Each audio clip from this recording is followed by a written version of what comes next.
Bharat title માટે ચીન સાથે ટકરાશે. નમસ્કાર, સ્વાગત છે આપનું આરબી ન્યૂઝના ટોપ 10 સમાચારમાં. હું અશ્વિન રાઠોડ.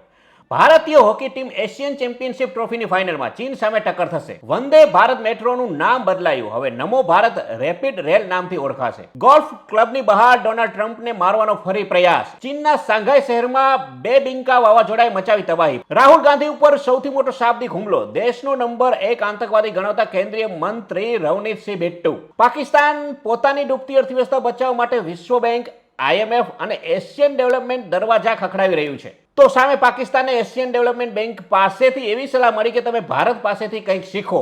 પાપુઆ ન્યૂ ગિનીમાં ખાણ પાસે આદિવાસીઓમાં સંઘર્ષ થતા 30 લોકોના મોત. જર્મનીના કોલોન શહેરમાં બ્લાસ્ટથી ખળભળાટ. ભારતે તોફાન પ્રભાવિત 3 દેશો મ્યાનમાર, વિયેતનામ અને લોવાશને રાહત સામગ્રી મોકલી. તો આ હતા આજના ટોપ 10 ન્યૂઝ અને હું હતો આપની સાથે અશ્વિન રાઠોડ. જય હિન્દ, જય ભારત.